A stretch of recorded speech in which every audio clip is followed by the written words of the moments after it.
You're listening to The Arms Room on the Vets on Media Network. All right. Welcome to the Arms Room, where Adam is strangling Mason. It's always an adventure getting this show started, isn't it? Man, I tell you what, ever since Mason took over. Terrible. Good grief. All right, you're on the Arms Room with Glenn. And John. And thank you. And Brian. And Brian. And we have a special guest in the studio with us today. Hey, by the way, my volume is really, really loud, Mason. What's going on? Thank you. All right, now I'm not deaf by my own voice. Mucho better. Much better. All right, we have a special guest in our studio today, just kind of a last-minute pop-in, so to speak. We have Reed from US Optics. So thanks for joining us, Reed. Hey, thanks for having me. I really appreciate it. We're going to be talking about optics on the show today, and so Reed's going to be giving us a better insight on the magic that goes into the tube. But before we get on to that, we got to talk about some. Yeah, dude, I'm all about innuendos. All right. Yeah, I got it. So That's a good one. we don't That's have to a good bleep that one out, right? No, Because I didn't cuss. no, exactly. Good job. So I'm going to talk about some news, right? Let's talk about some news. We talked back on Halloween about that National Guard air crew. Yeah. Was Over that the house. updated? So they all got suspended. Duh. Of course. Duh. Big investigation. Right. National Guard not so happy. No. Sad story. Terrible. So yeah. I mean, I don't know. You know, there was a lot of debate on our Facebook page about that after that, about whether or not those guys should have gotten in trouble or not. I say inappropriate use of military resources, but still fun. Still fun. Right? I don't disagree with Isn't you. that the name of the game most of the time? Inappropriate use of military resources, but still fun. I have no idea what you're talking about. I have no idea what I'm talking about. I would never do anything like that. We're ever. making a shift these days. We're going back to That's right. No war army. That's so right. Garrison military. that type of stuff's gonna start to be more and more troublesome for you if you do it and you get caught doing it. So that's the key, gentlemen. Do not get caught. Don't get caught. Thank you. You're welcome. So yeah, if you happen to serve with John, I mean, that comes down from a senior NCO right there, guys. That's Don't get caught. That's advice. All right. Yeah, just say you heard on Arms Room. Yeah. Right. So another piece of fun news. All right. We talked to Jeff Spalding from Caracal We did. last week. Yep. He was on the show talking to us about Caracal and precision shooting and all that good stuff. And he issued to us the Peanut Butter Cup Challenge, right? Hitting a freaking Reese's Peanut Butter Cup at 800 yards. Which I'm sorry that I missed. So, you know, I'm like, you challenge me? Challenge accepted. Challenge accepted, man. I don't care what it is. So Josh and I went out late last week and we did the Peanut Butter Cup Challenge. And, you know, a peanut butter cup is a damn small target at 800 meters or 800 yards, actually. Well, it's a relatively small target at almost any distance. How was the weather that day? It was raining. Weird. And we had a solid 6 to 10 full value win the entire day. So it was an exciting time. We actually ended up at 852 yards because that was the target we had available. Mm-hmm. And so we were a little bit farther out. And yeah, my first shot. By the way, before I say this, we did post a video. I saw that. We have a video. I watched that video this morning. If you go to the Team Caracal Facebook page, you will find the video. It will post on our Arms Room page this afternoon. Mm-hmm. So, you know, you go check it out if you want to see the video. It's also on the Independence Training YouTube channel. So you can go to YouTube and search for Independence Training. You can find the video. And so we'd been messing around with the stupid rifle that we had. Right? I shouldn't say stupid rifle. It's a great rifle from LRK Mechanical. It was our stupid mistake because our precision rifle instructor, Josh, didn't check freaking scope mounts. I drive the bus. And beep, beep. And so, sorry, Josh, you just got totally thrown under the bus, bro. Stinking. Hold on, let me throw this thing in reverse. Yeah. Well, I can make fun of Josh because he's not here to punch me in the face. So that's a good point. So the scope mounts are loose. Right. So we're messing with this. We're messing with it to get the scope mounts tight, and I'm messing with the dope. And so we fire the first shot. My dope for this distance is 7.9. I have it at 7.4. So I fire my first shot at 7.4, and it is this solid high center chest hit. Right? But below the stinking Reese's. So then I adjust my dope, and I fire the second shot, and I am, so close. Mm-hmm. I impressed even myself, which I have to admit is kind of difficult. But I'll bet. It is. It is. No, I'm just kidding. So it was a pretty good shot. It was a pretty good shot. Now, if everyone else close. was paying attention, yeah, the challenge was issued at 806 meters.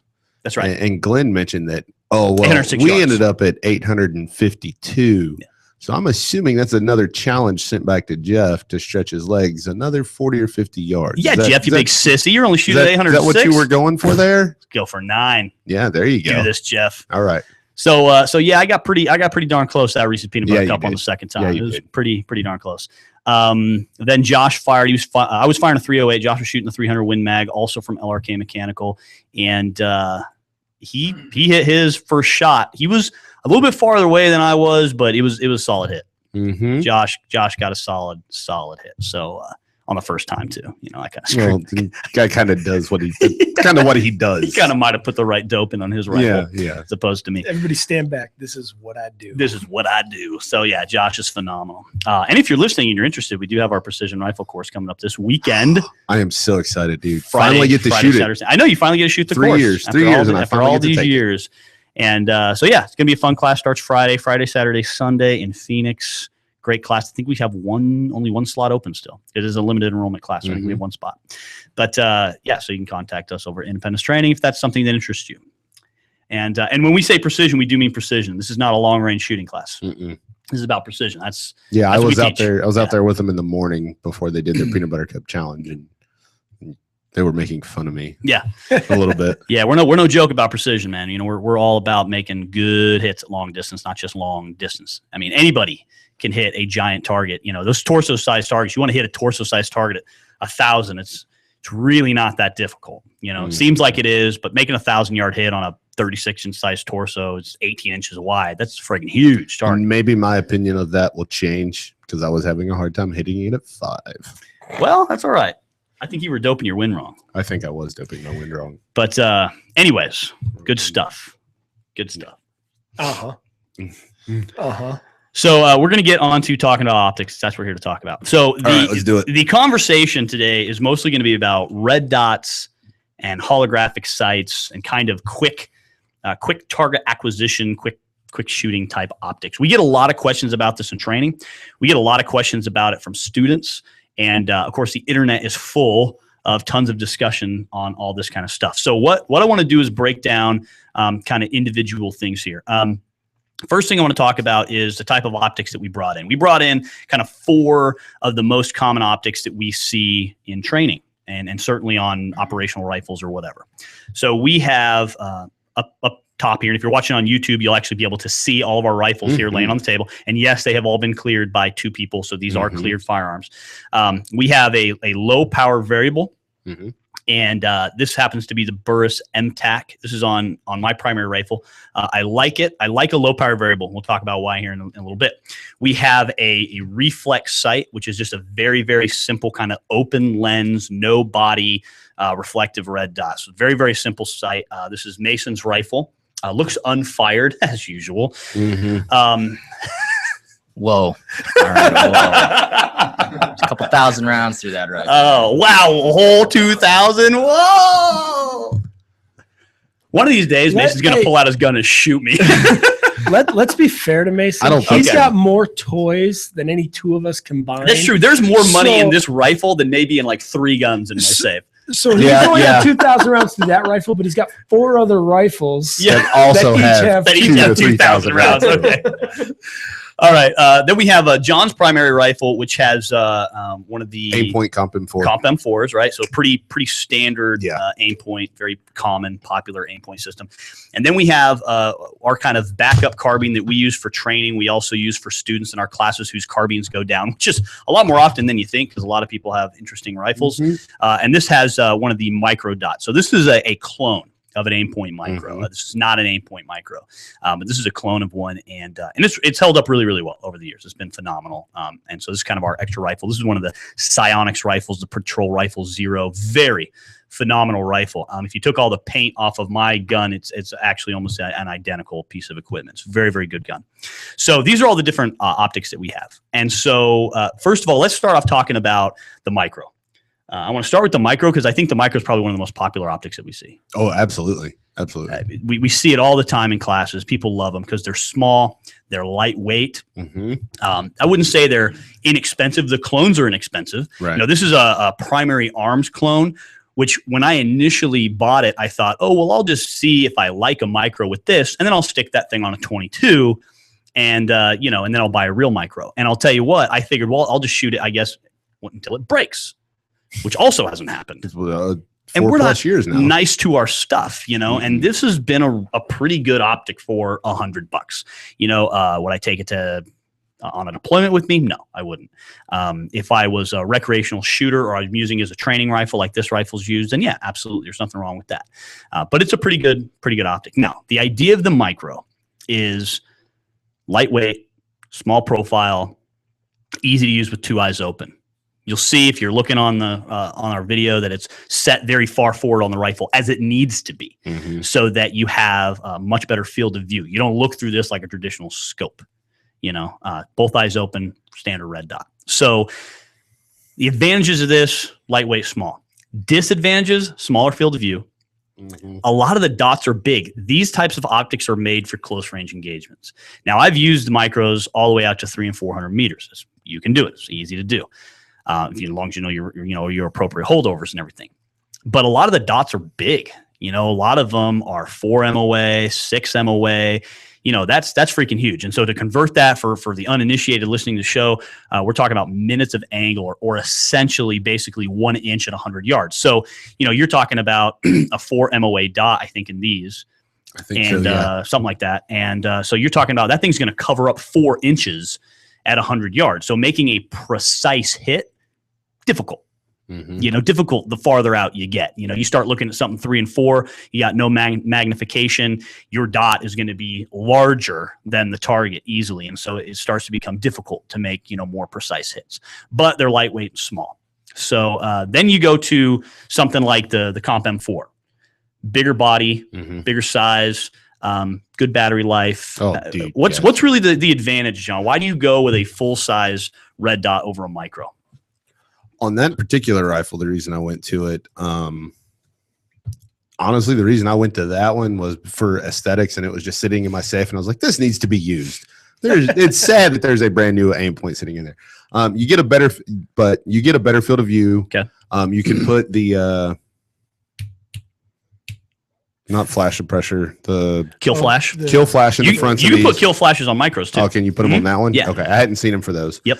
The battery life, in my opinion, is better, and that also runs on a AA battery, which is more convenient than a 2032.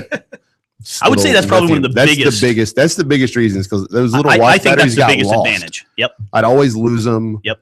And when I did find one, it was one that somehow got mixed up, so it was a dead one too. So now I can pull that out, throw a AA in it, and it's not a big deal if I leave that on. That one, 10,000 hours. Yeah, like a year plus. Yeah. Like on its highest setting, it's a year plus. I know guys that they get the lithium battery on those, and they Yeah. leave it in their safe, in their wherever, and they just leave it on, and they change the battery once a year. Yeah, you just administratively change it once a never year. turns off, and that way they don't have to worry about. The one disadvantage to these is you have to turn them on when you're ready to use them. Just leave it on, change the battery once in a while. And I Good to found go. that the adjustments are easier on this because I've got more room for my zero and stuff. So if I need to change things, it's a little bit easier than those tiny little caps and tiny little things. I can do it with a dime, do it with shell casing. I mean, you know, but that's just me. Now, Reed, talk to us from a optics standpoint. All right. So you work for US Optics. You've worked for some other optics companies in the past. You know a lot about what goes into the tube. We just know what operationally how to apply these things. What's a big difference between a micro and a full size? What's the advantage or disadvantage? Well, you know, besides the obvious, you know, size and weight constraints, you know, if you're looking for, like you said, the micro dot, it's very lightweight. And so that's, you know, if you're looking for overall loadout weight, that's a huge advantage for the micro. But in terms of just basic quality between the two optics, I mean, you know, there's a lot of parts. There's a lot of parts that go into an optic, and you know, they vary in quality. For example, the M4 that you're looking at from Aimpoint, their website, it claims 80,000 hours of battery life. 80,000. All right. Yeah, so Okay. that's 8 years of continuous You were use off close. of one AA, which is incredible. And that's really the main selling point for Aimpoints is the cost of use. You know, for a military, for a law enforcement department, it's great. Also for the user, they don't have to worry about turning the optic on or off. They can just leave it on, like you guys mentioned. So that's huge. Another thing too is you know, the rugged construction of the body. So you guys, you know, I know you run your clone hard, you know, but Aimpoint's got a proven track record for ruggedness. So it's something that the military trusts. It's something that law enforcement departments around the country use. So So that's really what you're looking into. I mean, you're looking at just basically the build construction, also the R&D and the technology inside the optic. A lot of clones, especially with red dots, and you got to watch for this. A lot of clones that use a pulsating emitter in the optic, and what that does is it saves on battery life. Okay. But the problem with that though is that if you look at your dot and you've got a trained eye, you can see that dot's actually flickering as you're transitioning between targets. Okay. So that's something, if next time you're at the range, guys, look at your optic, stare at your dot and start sweeping your gun side to side. You will see, if you have a lower quality optic, you'll actually see that dot trace. And the reason they do that is because the electronics, the electronics only draw power when it's on. So what the electronics do is they literally cycle that dot on and off as quickly as possible. So that your brain doesn't necessarily see it, but what it's doing is saving battery life. And different optics have different, pulsating times. And you're talking split seconds, like something that you won't even generally see. But with aim point, you don't get that. You get a smooth dot that will flow consistently through your targets. So there's a lot of advantages going with aim point. But like you mentioned earlier, the price point is something that you got to keep in mind too. I mean, it's whether you're jumping out of an airplane into a country or if you're a recreational shooter, I mean, you got to realize what fits your budget. So that's why we have the market what we have now. So well, and I think that's a really good point that we want to touch on, is kind of price point. And without getting too much into it, we could debate what's good and what do we need and what does the average guy need. Everyone's kind of got their own opinion, and I've heard and read some ridiculous things, of course, on the internet and gun stores and all that about guys going, well, what's your life worth? Well, let's not get retarded. Yeah. You know what I mean? Yeah. What's my life? It's worth a goddamn lot more than $500. I'll tell you that. You know what I mean? So yeah, I mean, I can tell you, thanks, Mason. Write that down. Yeah, me personally, if I was to grab a rifle just to go went to full war retard. with, it would have a quality optic on it. But Yeah. I'll be honest with you, I have one clone on a rifle that's just purely recreational. Just use. recreational thing. Yeah, I mean, it's you purchase something that fits your budget and your use. And so that's one thing, and it's an argument you hear a lot of. Well, the optics rival the price of the rifle, or else, and that's all good. That's all a good idea if you're talking to someone who's got the money to dump it. But so should we say, well, if you can't afford a $500 red dot, then you shouldn't have a red dot? No, that's ridiculous. Yeah, Right. Exactly. So you have to be realistic about what Another you're thing what too, you're I gonna mean, put on it. you have to, when you purchase an optic, you have to realistically look at the expectations out of that optic. I mean, if you're spending $60 on an optic, don't expect it to perform like a $700 Yeah, don't optic. expect it to be a lifetime purchase as opposed So, to there are there are brands that will offer a lifetime warranty on their lower priced clone optics, and that'd be a direction that I would focus on going. I mean, if that's something that you're looking for Swap that longevity out once of a year. use. Here you go. Yeah, I I'm mean, done with this one. but the thing is though, is if you can't afford to have your optic go down, for someone in the military and law Right. enforcement, or You need to buy quality. civilian sheepdog. I mean, they need to have a quality optic Yeah. that they can depend on. So Well, and I just want to mention too, for anyone listening, if you have questions for us or for Reed, make sure you go on our Facebook page, post them. You can always call us at our number 602-399-7787. But make sure you ask your questions, even if you're, we know most of our listeners listen to our show afterwards because they're downloading it and listening to it on podcasts and iTunes and all that. Make sure that you post up any questions you may have on Facebook. We'll answer them. If we can't answer them, we'll certainly send them over to Reed. But another thing I want to talk about outside of budget, now we've kind of figured out, like, okay, you got to be realistic about it. Now, I would say this. I would say if you have $100 and you want to buy an optic, but in a couple of months you're going to have $200, then buy the 200. Wait and buy the 200. If you're going to have $400, $500, $600, wait to get the better optic. If you're like, dude, $100 is all I can afford, or that's all I'm willing to commit to this, or $200 or $500 or whatever, great. But if you're going to be able to spend a little bit more in a couple of months or something, wait and get the better. And the other quality thing optic. to look at is look at the used stuff, because there's a huge market for used gun accessories. Sure, period. yeah. Whether it's optics, handgun, whatever. There's always Sure. this huge market of stuff out there because people will buy something. I don't really like this. It doesn't really. Mhm. So look at that and then inspect it. Make sure it's actually an authentic piece of equipment and someone's not trying to pass off a Authenticity is a clone. huge thing, dude. Yeah, because You there's got some these really Chinese good companies. clones out there. Holy Yeah, a cow! lot of companies What make was it? knockoffs. Leupold had a big problem with With that. the a Mark couple of- IVs. Yeah, They had huge Mark problem IVs that with were that a being couple of years sold ago. that literally looked identical to Mark IVs. Well, and people were buying them. there were a couple of little Yeah. weird If you knew stuff, what to if look you knew for. what you were looking for. But for the average person who's like, oh, this is a legit Leupold Mark IV, and they're buying it at the gun store for, $1,000, $800, whatever, and then they get home and they're shooting it, and like we did that had happen one- to Josh? The reticle, like, whoop. Josh got one from his buddy. His buddy's like, "Hey, here's a Mark IV," and Josh's like, "Well, I'll take a free Mark Yeah, IV." heck Awesome. yeah, man. So we're out there shooting it, and the reticle, he's like, "Hey, look at my scope." And reticle's crooked. Does that look crooked to you? I'm like, "Yeah, it looks crooked to anybody." Looks a lot crooked, You know bro. what I mean? So yeah, I mean the reticle, like whatever etched glass or whatever it is in there, Yeah. broke. I mean, it was like moving around inside the scope. So yeah, you really have to watch out for that.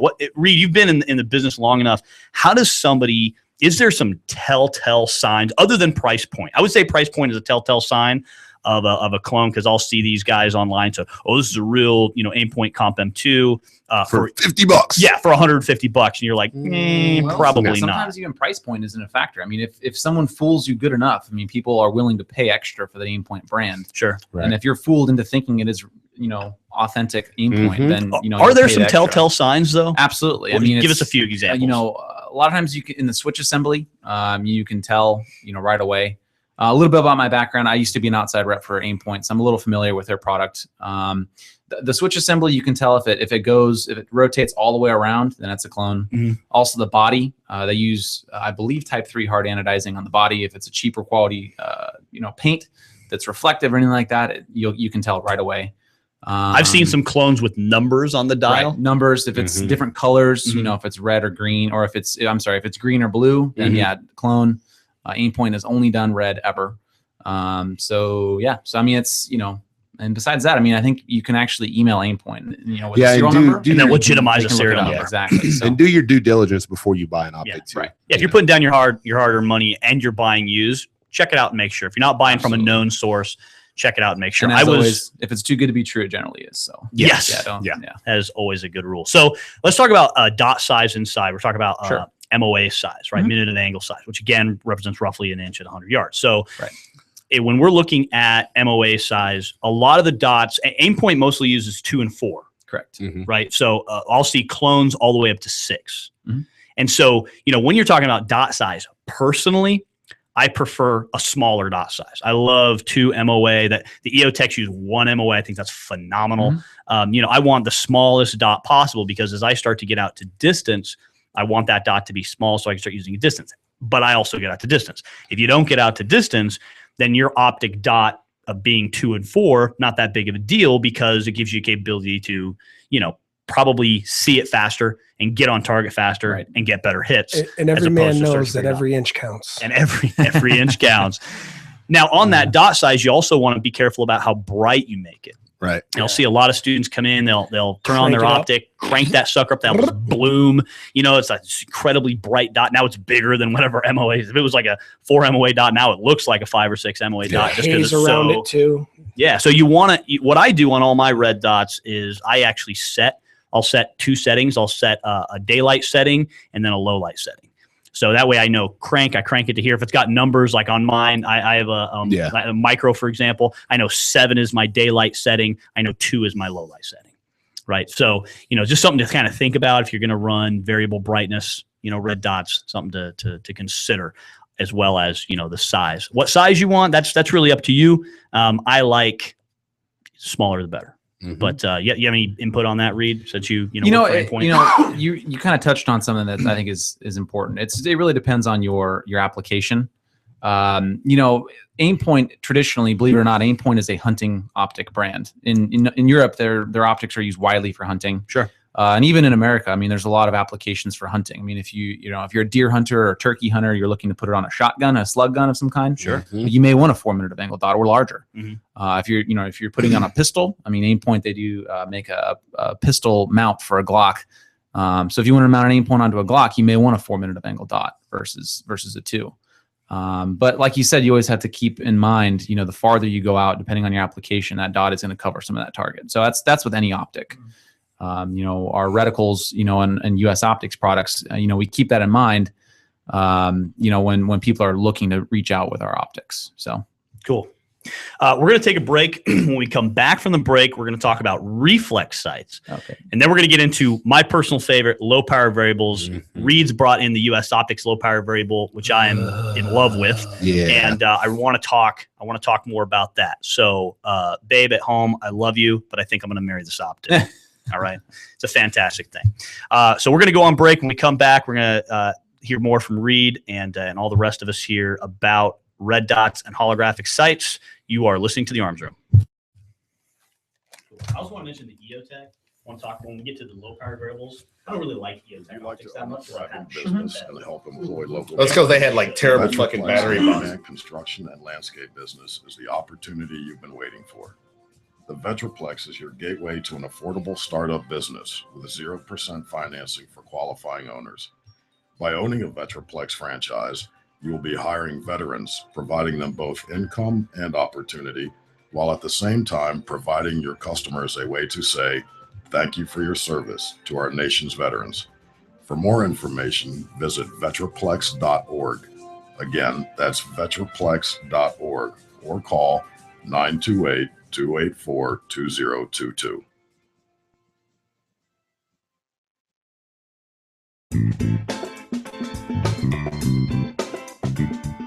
Are you or someone you know looking for a new job or career?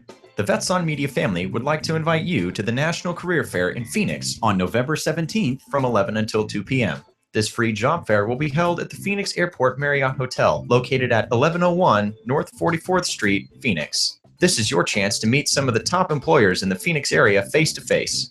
Get ready to jumpstart your new career at the National Career Fair in Phoenix, November 17th from 11 until 2 p.m. at the Phoenix Marriott Hotel, 1101 North 44th Street, Phoenix. For more information, visit ncfairs.com/Phoenix. Again, that's ncfairs.com/Phoenix. Breaker, what now? How about that bandit? You got some ears on, son? Have you ever wanted to be a truck driver? If so, pay attention. If not, pay attention anyway. Southwest Truck Driver Training offers everything you need to get started. You can get hired before you begin training. They've got GI Bill approved training facilities, day, night, or weekend programs to fit your busy schedule. And if you have any questions, no sweat. They've got veteran supportive campuses with veterans on staff to serve you. And on top of that, they have lifetime job placement assistance. Put the pedal to the metal. Call Southwest Truck Driver Training today.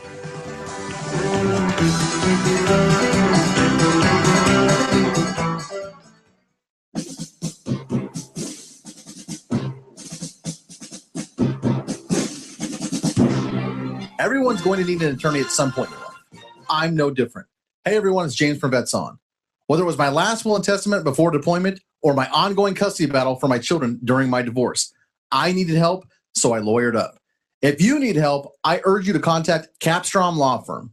Capstrom Law Firm in Springfield, Missouri services clients throughout the state in criminal law, personal injury, and family law. With over 13 years practicing law, Tom Capstrom understands both law and court procedures and how stressful they can be. Let Tom Capstrom Law Firm and his dedicated staff take the stress and worry out of a difficult situation by calling him today. We feel so strong about the work that Tom and his staff are doing that he'll be a monthly guest on the show. Tom is a veteran and a listener, for God's sake, so you know the guy is solid and will fight for you. Give Tom a call today by calling 417-864-0552 or email Tom at capstromlaw.com. And don't forget to tell him that Vets On sent you. The choice of a lawyer is an important decision and should not be based solely upon advertising.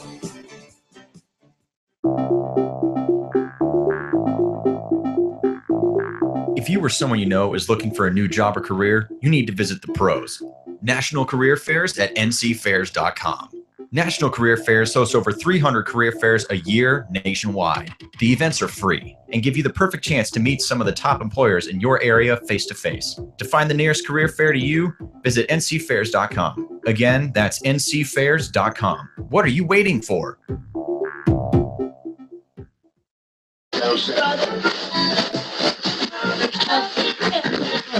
You're listening to The Arms Room on the Vets on Media Network. So we have to apologize, apparently, because the first 45 seconds of our commercial break, John's over here cussing like a straight-up Marine, and Mason's over there letting the whole thing record. Sorry, James. Sorry to everybody that I don't know what we were talking about. Yeah, but our apology. I think we were just talking about optics, but our apologies if you heard a whole lot of cursing going on. I try to curb my potty mouth in public and on the radio. You do a good job, but in private, we're all who we are. So thanks, Mason. Appreciate that, buddy. Shocking. Another win up for Mason. All right. We need a chalkboard in here. We do right there. And when you get to 10, I'm gonna punch you in your butthole. Wow, a rectum Why? for 10 mistakes, huh? Why? That That's could a fall. tough- that's a That tough could fall industry. under sexual harassment, bro. Great. James is just gonna have took to my bleep EO that class. one, Only, too. All right. only if he doesn't like the idea. Yeah. When the mistakes start coming 10 per day, we'll understand something's going on. And it's all no more don't ask, don't tell in the military, right, Mason? So that's all okay. All right. All right. That ain't me. Before we go any further down this dark tunnel, let's Before get back James on just has track. to bleep out the next 5 minutes of our conversation. All right, Let's so get this train back on the track. we're back. All right, All right. we're back. We have Reed from US Optics, our special guest.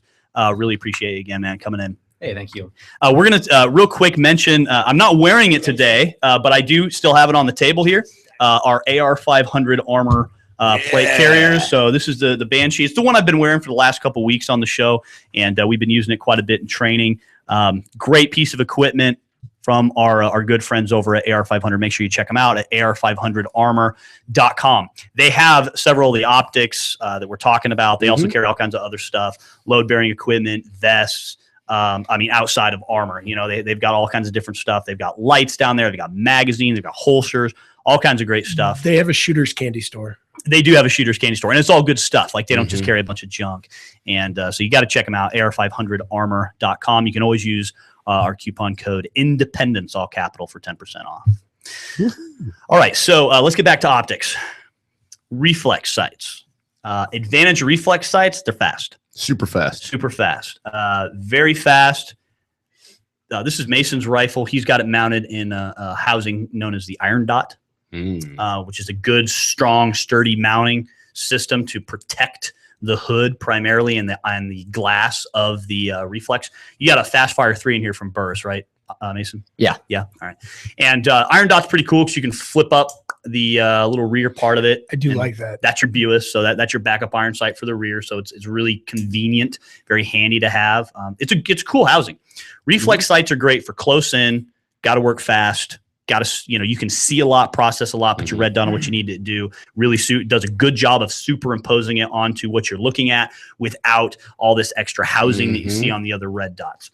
Typically a little bit less expensive to get involved in a reflex. They're a few $100 at the most. You can get them, even less. The housing, how much do those Iron Dot housings cost, Mason? Do you remember?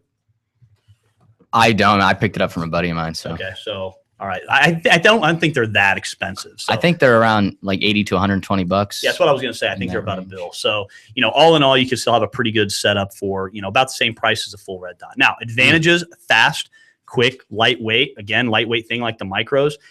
Downside, I would just be worried mostly about durability of them. This is something I haven't used a lot. Now, I'm gonna share a story. I know you with have a story. I have a fantastic. So share with me because I know what it is.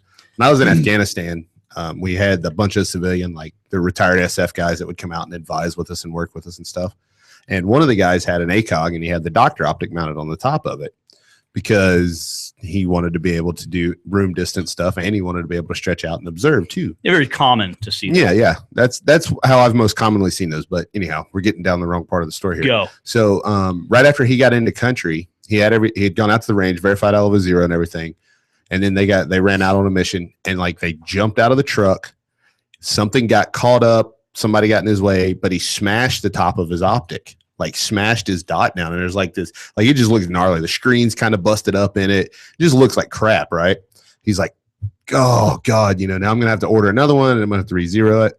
So they get done with their mission and they get back to the post and he goes out to the range and he's like, perfect zero, still work like a champ. I'm like, you going to replace it? And he's like, no. He's like, it still works.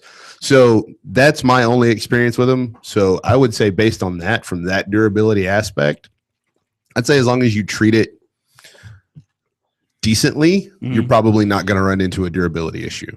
Especially if you wrap it in that iron. Yeah, cage. you've got it that wrapped in Iron that Dot thing. is really going to help out. Now, I don't know if there's really a disadvantage from that over the micro, other than it just seems like the projecting whatever that the lens or whatever is not protected as well. Right. And that's really the only thing I'd be worried about. Hazardous environments and lots of dirt and dust, snow, rain, things like that. Right.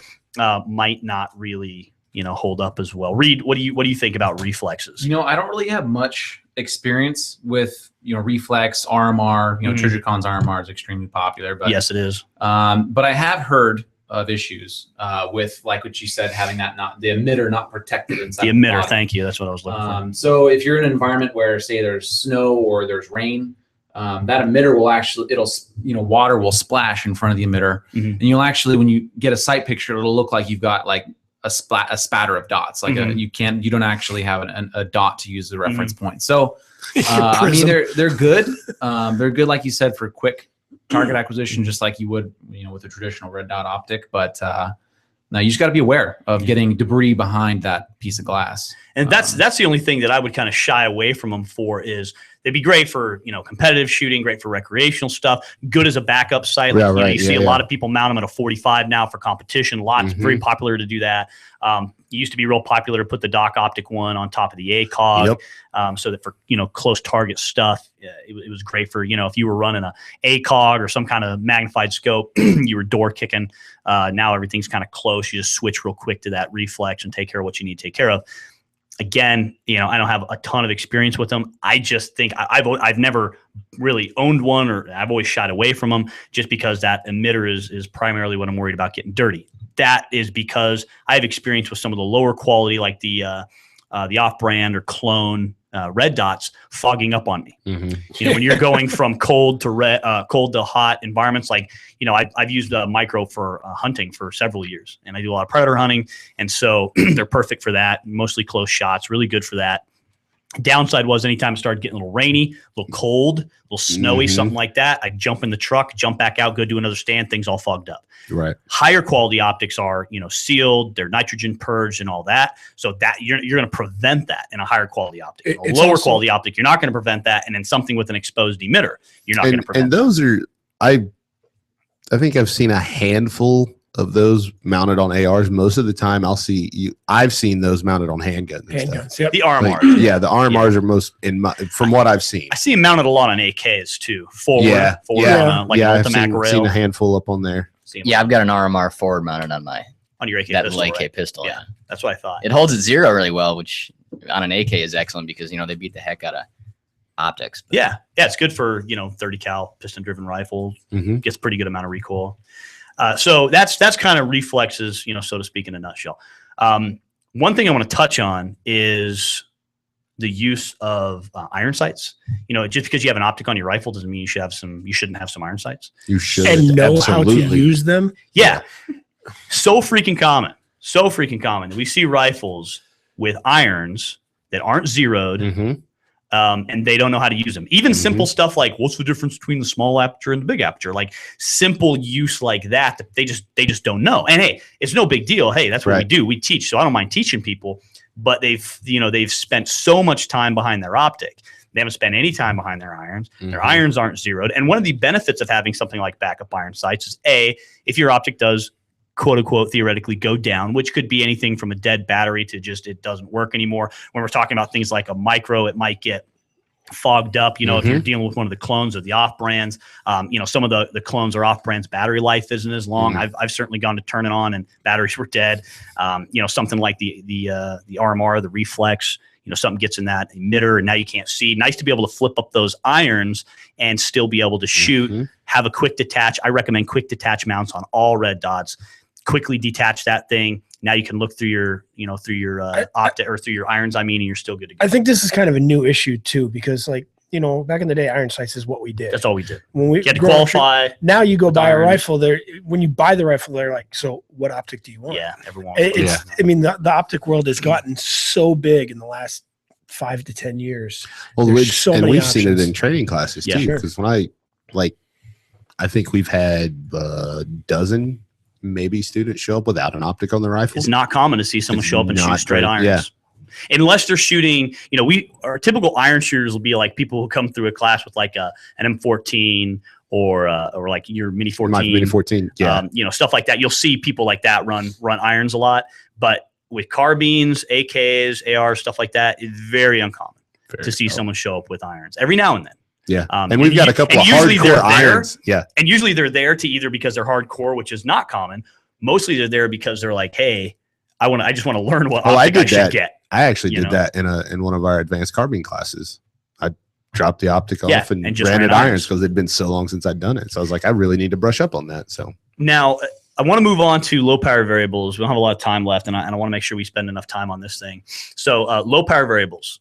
I several years ago really came to love low power variables for a couple of reasons. The biggest downside to them, we'll start with that, right? The biggest downside is they're heavy and they're big. So they're going to take up more real estate and they're going to weigh down your rifle a little bit more. So if you're looking for that, 4-pound AR, a low power variable ain't going to cut it, right? But if you are okay with a little bit of extra weight and a little bit of extra real estate getting taken up, huge fan of low power variables. Still on a quick detach mount, of course. Always important to have that on optics on, what I would consider a quote unquote battle rifle, whether that's for competition hunting, whatever. I like quick detach mounts. Why do I like low power variables? One, they have good reticles typically. They've got some kind of mill reticle, some type of bullet drop compensating reticle, typically illuminated reticles, which are great for low light stuff. And more importantly, adjusting magnification. Now, if you stick with an actual 1-4, typically there's some 1-5s out there. At 1 power, it is like looking through a red dot sight. You've still got that eye relief, so you got to have your head in the right place. But it's a very flexible eye relief. It's not quite as precise. And the really nice thing is that now I can shoot with both eyes open as normal, right? In a red dot, I can crank that thing up. And really, even at 3 and 4 power, I can still pretty easily shoot with both eyes open. It's because you have magic eyes, man. Well, I can't do it. Not everyone can do it, and that's okay. But the point is, at 1 power, it works basically it works like a dot. champ, and I can do it on 1 power. Now, you start cranking up magnification, okay, you may have to go back to a traditional, one eye closed kind of scope shooting, whatever your style is. Why do I like this idea so much? For a couple of reasons. One, because this rifle gets used out to distance a lot. And so when I'm using out to distance, it's nice to have a little bit of magnification. More importantly, from a personal use perspective, right, for a defensive perspective, it gives me target identification. Absolutely. I can now see what is that object in that person's hand, or I need to make a headshot, let's say at 25 meters. Well, why not zoom in a little bit and make sure that headshot, that hand shot, that foot shot, whatever exposed target you have. Foot shot. To me, law enforcement needs low power variables. Get rid of all these red dots and everything, move to low power variables. You still have that 1 power, easy target acquisition, everything you want, but now you have bullet drop compensation built into a reticle. You have easy transition, if you're moving inside a room distance and you need to make a more precise hit inside a room distance, inside of 5 meters, you've got that capability. It has a hash mark for that. So I'm a really big fan of low power variables for that reason. Target identification, distance engagement, better reticles. So when we come back, we got to go on our final break. When we come back, we're going to talk a little bit more about low power variables, what's good about them, a little piece of equipment I add on to mine that I think makes it really easy, much easier to use. Then we're going to talk about reticles. I'm going to mention the EOTech reticle. I'm not a huge fan of EOTech red dots, but I do really like the reticle. And then we're going to let Reed tell us about their low power variable and what's so cool about it. So we come back from the show, from the break, more about optics. You're listening to The Arms Room. Everyone's going to need an attorney at some point in their life. I'm no different. Hey everyone, it's James from Vets On. Whether it was my last will and testament before deployment or my ongoing custody battle for my children during my divorce, I needed help, so I lawyered up. If you need help, I urge you to contact Capstrom Law Firm. Capstrom Law Firm in Springfield, Missouri services clients throughout the state in criminal law, personal injury, and family law. With over 13 years practicing law, Tom Capstrom understands both law and court procedures and how stressful they can be. Let Tom Capstrom Law Firm and his dedicated staff take the stress and worry out of a difficult situation by calling him today. We feel so strong about the work that Tom and his staff are doing that he'll be a monthly guest on the show. Tom is a veteran and a listener, for God's sake, so you know the guy is solid and will fight for you. Give Tom a call today by calling 417-864-0552 or email Tom at capstromlaw.com. And don't forget to tell him that Vets On sent you. The choice of a lawyer is an important decision and should not be based solely upon advertising. Breaker, 19. How about that bandit? You got them ears on, son? Have you ever wanted to be a truck driver? If so, pay attention. If not, pay attention anyway. Southwest Truck Driver Training offers everything you need to get started. You can get hired before you begin training.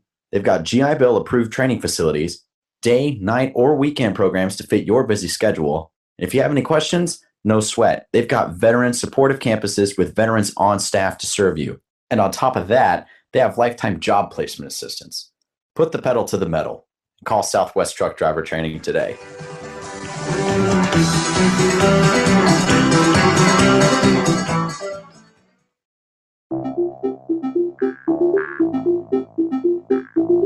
If you or someone you know is looking for a new job or career, you need to visit the pros. National Career Fairs at ncfairs.com. National Career Fairs hosts over 300 career fairs a year nationwide. The events are free and give you the perfect chance to meet some of the top employers in your area face to face. To find the nearest career fair to you, visit ncfairs.com. Again, that's ncfairs.com. What are you waiting for?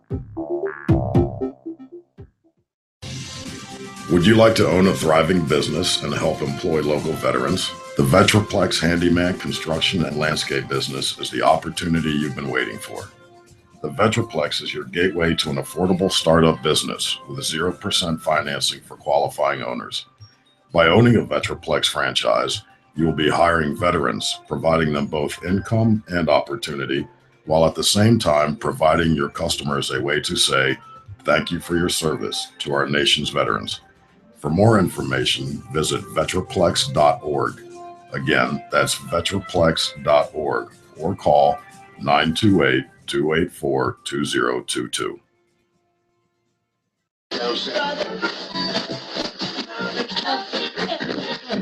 You're listening to The Arms Room on the Vets on Media Network. All right, you're back on the Arms Room. We are talking about optics, red dots, and holographics mostly. Just started talking about some low-power variables, and we have Reed from US Optics, kind of last-minute guest for us. Back to low-power variables, which we were talking about before the break. I like low-power variables simply from a standpoint of the ability to see targets, and I want to talk a little about that a little bit more in our last, or I should say our most recent advanced carbine class. We ran low light, no light class afterwards. And one of the things we do in all low light, no light, just to demonstrate this whole purpose to people, is we put up a 3D target from Precision 3D Targets. It looks very realistic. You put a ball cap, we put shirts, pants, everything on it, wearing full clothes. It's got an arm. It's holding a gun. It's like an airsoft gun, but it's a realistic gun. And we start everyone at 100 yards. And we have them turn on their lights and tell us what's in his hand. They've never seen it before, so they don't know what's in his hand. Stuff. Right? And sometimes we won't put the gun. Sometimes we'll put other things in there, like cell phones and stuff like that. And so we have them get closer. Okay, now go to 90, now go to 80, now go to 70, now go to 60, etc. And the closest I think anybody with a normal red dot could identify it with their light and actually see that, yes, that is a gun, and yes, that person might need to be engaged or might need to be watched or whatever, was about 20. 15 to 20. Yeah, about 20. Well, pretty dang close. I mean, they were pretty close before they could, in pure darkness with only their rifle light, could actually identify what the heck that was. And obviously this has to do with quality of light, but even the people with super bright lights still were having a hard time with the normal red dot. So then we backed up to 50 and I let, crank mine up to 4 and handed it around, and everyone was like, oh, I can definitely see that is a gun, right? And so that could be a huge advantage to you, whether you're identifying animals and you're night hunting, whether you are just trying to get a better shot on something, law enforcement trying to identify is this a threat or a non-threat, especially if you've got lots of people and you're trying to quickly figure out who's got what. So big fan of it from that perspective. Now, one thing I mentioned with the reticle, and I did want to talk about the EOTech reticle for a second, because I know there's people out there who have EOTechs. While I'm not the biggest fan of EOTech optics, and that's just because of some experiences I've had with them, I like their reticle. A couple things I like about their reticle. One, it's got a 1 MOA dot, right? So it's a small dot, and as I mentioned before, I like that. The other thing is that the size of that circle is 65 minutes of angle, so 65 inches at 100 yards. So the advantage of that is, one, if I'm close distance, if I'm inside a room distance, inside of 5 yards typically, I can use the bottom of that circle as my point of aim. So now I can put that on what I want to impact, and now at close distances, it cants the barrel just enough where that height over bore from the optic being over the bore is adjusted. Now that's going to be different if I put it on a platform that's not an AR and not mounted as high, but for an AR-15, that works really well. The other thing that's cool about it is it's basically a range finding reticle. So as an example, if I'm looking at a guy, average male is between 65 and 70 inches, typically about 70 inches. And so 65 inches is pretty dang close, right? And so if his whole body from feet to top of head are inside that reticle, he's probably about 100 away, right? If just his upper torso from, let's say, waistline to the top of the head is in the reticle, he's probably about 50 away, right? Yeah. So, if from the top of his head to the bottom of his feet, he's from the middle of the dot to the bottom of the reticle, well, now he's probably about 200 away, et cetera, et cetera. So you can use this kind of a basic range finding reticle. Same thing. It's almost an identical reticle to what I have in my low power variable, except for in mine, I also have hash marks for distance. Now, EOTech does make a ballistic reticle that has a couple hash marks in it, but that's not their typical thing. However, in most low power variables, you will find some kind of reticle like that. And on mine, I've got hash marks both for close distance inside of 5 yards, and then I also have hash marks for 300, 400, There you go, like 500, 6, 6, right? Yep, Yeah. all the way on 6. So, and I've got a little bit of wind adjustment too, which isn't something I'm particularly too concerned with in this. But Right. the idea is it's a little bit easier for me to make distance shots and close range shots. I have a reticle that's flexible instead of just a red dot that I have to hold over in some empty space, don't have a point of reference, right? So I'm a huge fan of low power variables. I'm a huge fan of some kind of reticle. That's just based on my experience and my use for the gun. All right. So what I want to do is turn the rest of the show basically over to Reed. And what I want Reed to tell us about is, one, their low power variable, because US Optics is an optics company I've had my eye on for many years. Really, I think the first time I saw them was back at the one of the NRA national conferences. And I was looking at their optics. I'm like, man, these things are incredible optics. Crystal clear, very, very good. Back then, they were only making custom stuff, military stuff. They didn't even have really a consumer line. Yeah. Last couple of years, they've opened up a consumer line. And when you're purchasing a US Optics, scope, it's not a cheap investment. No, sir. This is a lifetime purchase you're making. These things are and that's the thing people forget about in general with optics. Generally speaking, it's a lifetime purchase. And so, I'm gonna let him talk about what makes their variable different, what makes their variable maybe even different or better, I should say, than the variable I run, and also just kind of about, he's gonna tell us a little bit about first focal plane, second focal plane, so people understand that, and tell us a little bit more about what goes into their optics that makes it way better than ours. Real quick before he does, though, I want to mention the cattail. So I've been playing with mine. I saw Reed's got one on his. A cattail is basically just a little throw lever that you can put on your magnification. You can use it for any kind of scope. It just makes your adjustments faster. When I'm running this thing up to my shoulder, I can yank from 1 to 4 real fast, or from 4 to 1 back real fast. The downside to using a cattail or a throw lever, just for anybody out there, is since I'm cranking that super fast most of the time, that is eventually going to wear out that adjusting dial. No big problem. I can always send it back and have it repaired. But understand your optics can be down for a while, depending on how much you use it. So, but anyways, Reed, take it away, man. Absolutely, yeah. So I brought in the US Optics SR4C. It's a 1 to 4 variable power optic, like we've been talking about all the show, pretty much. But what makes our optic unique is that we have a reticle located in the first focal plane or front focal plane, and we have a red dot located in the second focal plane. So for viewers out there that may not understand first versus second, it's referring to the construction of the optic, how it's built. The reticle is towards the muzzle. It's located in front of the magnification housing, the erector system that actually changes magnification. That's the guts of the scope, essentially. So when you crank up on magnification, you're magnifying your picture, but you're also magnifying your reticle, which is important because that lets your reticle subtend at every magnification setting. So if you're running a second focal plane scope and you've got a mil dot scope, for instance, 1 mil on a second focal plane scope is only going to mean 1 mil downrange at a specific magnification range. Usually 8 to 10 on most scopes. Right. So it's in the manufacturer's specifications in their manual. It'll say what magnification it subtends at. So that's important when you're making holdover shots. When you're shooting, if you don't realize you're on the right mag and Exactly. you're ranging something or making a holdover shot, you could totally screw this whole thing up if you're not on the right mag. Right. So so that's important for many reasons. If you're taking shots at distance, it's nice if you have your dope dialed in. You can make holdover shots quickly with the US Optics SR4C because it's got that first focal plane reticle. But the main, I guess, selling feature of this particular optic is that at the second focal plane, we've got a red dot installed. To my knowledge, we're the first to do this. And I know currently we're the only people to do this. But at the second focal plane, we literally have a prism system that reflects a red dot, a 4-minute of angle red dot at the second focal plane. So at 1 power, as we were mentioning earlier, you can use the optic as a red dot sight. But as you increase magnification, that dot size, being that it's in front of your erector, it does not increase in size. So that dot stays the same size. Your reticle enlarges in the same proportion as your target, and you can use it as a longer range optic as well. So it's been incredibly popular for us. And I definitely recommend, for listeners to go check them out. It's, great for any application that you may be using, whether it's for competition or for recreational shooting. It's really it's a red dot sight and a long range precision optic all in one. So I mean, it's that's pretty much a basic rundown of the optic. Now I do see you guys also have the SR8. Correct. Yeah, which is 1 to 8. Correct. We make the SR8C, which is the next step up in the SR series line, which is higher mag from 1 to whatever than Correct. I've ever seen in any other optic. Right. It's 1 to 8 power, which is a real popular platform for 308 platforms. Whether it's AR10 or a SCAR heavy or whatever it is. So when you need the higher mag for longer distance engagement. Exactly.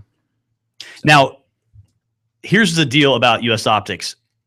As we mentioned before, they're not that inexpensive. This isn't an impulse buy you're probably going to make. What? Unless your name's Mason. Yeah. Unless you live with your mom. Yeah. Hey, I spent all that deployment money already. I'm in the same boat as everybody else. Right. So what makes US Optics so much better? Like that's a 1 to 4. Okay, mine's a 1 to 4. They both have good reticles. Your second focal plane, first focal plane thing is awesome. That's one of the things I like the most about it. Why do I want to spend so much on a US Optics versus this Burris MTech? What would make them better? That's a great question. And the thing about our optics, I mean, with optics generally you get what you pay for. But a lot of that it comes into the cost of production of the particular optic itself. Our optics are made in America. We have a facility in Brea, California, where all of our optics are assembled and produced. All the bodies, everything like that is installed. The only thing we source outside of the United States is glass. So you're paying for American labor. You're also paying for a rugged optic. I mean, you're paying. Our name, our reputation precedes itself in the ruggedness of our optics. So in addition to that, you're getting a lifetime warranty and you're getting a service center here in Brea, California. So it's something that.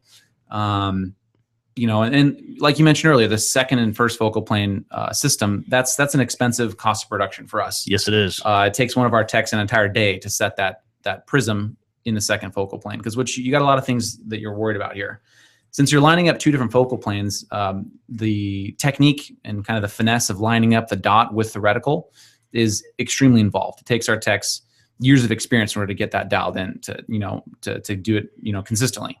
And these are something that if you go into US Optics, you walk into our facility in our shipping department, we don't have racks of these sitting there. I mean, it's difficult, and I mean sometimes it's up to 6 to 10 weeks to get these built if you order one today. So it's there's a lot more finesse that goes into building this type of optic, and there's a reason why we're the only people who do this type of technology. So you're looking at an optic that, as we mentioned before, lifetime purchase. Correct. You're looking at optic that is precisely engineered. That's always a huge thing for me when I'm looking, especially at optics that I'm making adjustments on. One of the worst things about adjusting an optic is you're going to make a rotation on the turret, whether that is on my precision rifle and I'm just trying to adjust a mill, or whether I'm just trying to zero, a low power variable and I just want to, make that click, and I can't tell. Wait, you get is it on this line or is it on this line? And anyone who shot, especially precision stuff knows exactly what I'm talking about. Or you get like a mushy kind of turn. Yeah, you don't get like a real hard click. Was that a click? Or was that do I count that? And that's one thing when we first met you a couple weeks ago over at the Grand Opening for Tombstone Tactical, that was the first thing that when you said that to me, I'm like, all right, let me see it. Right. Pulled the caps off, looked at the optic. I'm like, this is perfect. They are exact. They are precise. The lines are right on the numbers. Yeah. Everything is perfect. So when I'm adjusting, I know I'm getting really solid adjustments. So I mean that when you're looking at a precision built piece of equipment, that makes a huge difference. Hands down, and just to kind of switch gears a little bit, just to talk about quality optics, when we're looking at, for example, like our precision rifle shooting, when you have a decent rifle with a decent optic on it and you're a really good shooter, you can really stretch that thing out. And you're probably going to get to the point where you just need to upgrade your equipment to become a better shooter, shoot farther, hit better, whatever.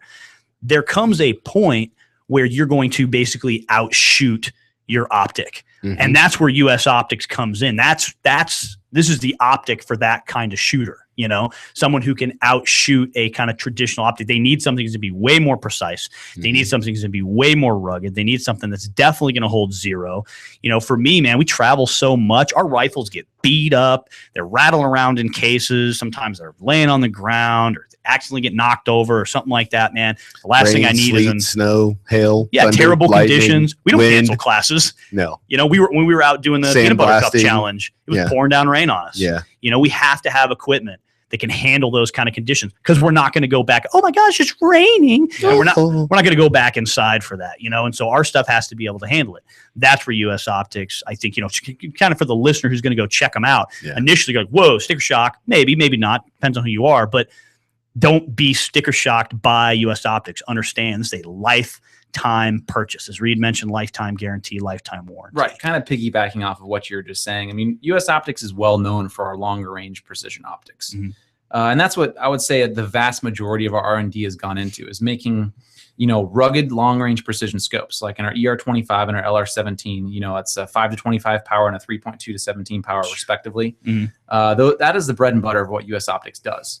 And you know, that R&D goes into not only our optical clarity, but also our mechanical precision.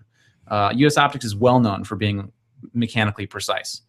So you give it 7 mils, it's going to give you 7 mils downrange, and that's important when you're making long range shooting, long range engagements. Yeah, like you're mentioning earlier. You know, other optics brands, you know, I won't name names, but I mean, if you do actually look into independent testing, I mean, you could be 1% to 2% off. And that compounds the farther out you're shooting. Absolutely. So US Optics, again, long range precision, optics of a custom nature, but now they're available at dealers near you. So, and I really appreciate all the info you've given us today, man. We got to wrap things up, but if you want to check out US Optics, usoptics.com, easy to remember. Yeah. American made product. If you have no other reason to look at it because it's completely made in America. It's worth the money, right? So usoptics.com. You guys are also on Facebook. I know in our post on the Arms Room, we'll link to that as well. But Reed, really appreciate you coming in, man. Thank you for having me. Thanks for sharing your info. I think a really important thing for everybody to take out of this today is real. As we've gone over everything, we've really talked about preference and use. And when you're looking for an optic, you need to look at what you're going to be using it for. What suits your needs? What do you like? What don't you like? Things like that. Like I don't like the any of the projection sites where holographic, where it projects forward. Sure. I'm simple-minded. That thing confuses me.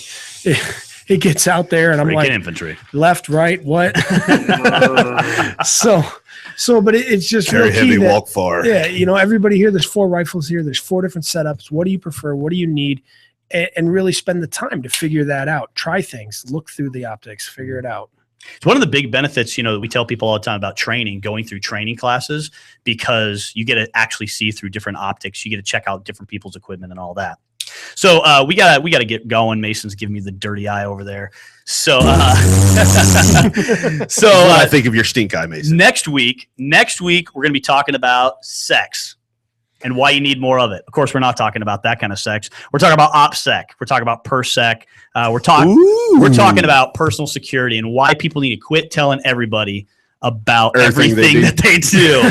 All right. So did I tell you guys that there's too many examples of operational guys getting screwed, people losing their jobs, all kinds of terrible things from people who don't pay attention to having enough sex. All right. So don't bleep that out, James, because I'm not talking about anything dirty. All right. So that's what we're going to be talking about next week. As always, check out our Facebook page, the Arms Room, and we'll have lots of information about US Optics. We'll also be posting our video from the Peanut Butter Cup Challenge later this afternoon. And until next time, stay aware, stay safe, and train hard. You've been listening to the Arms Room. Woo!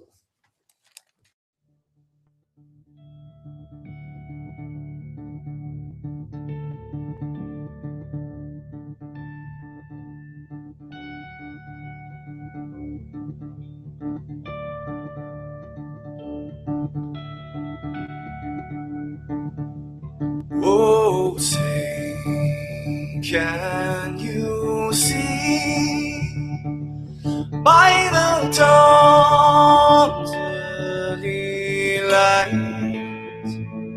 what so proudly we hailed at the twilight's last gleaming, whose broad stripes and bright stars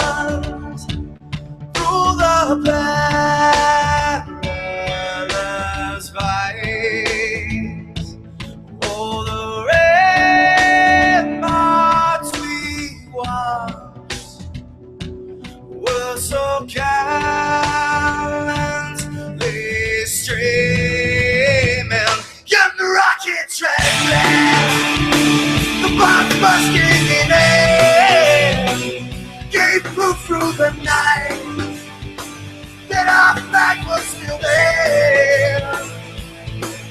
Oh, say, does that star-spangled banner yet wave o'er the land? I'm never afraid. You're the home of the brave.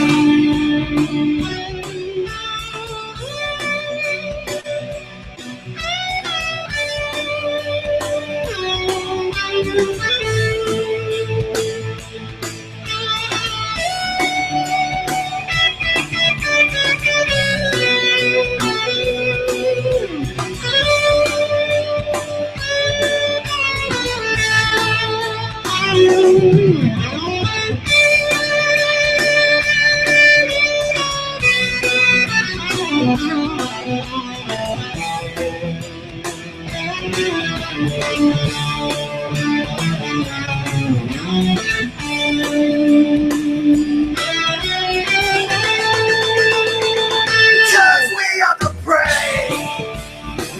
Yes, we are the brave. We'll fight tyranny, the name of the brave. We are the U.S. of A. For those unaware, that flag is still there. It's our future to save. Stand of the brave, the U.S. of A.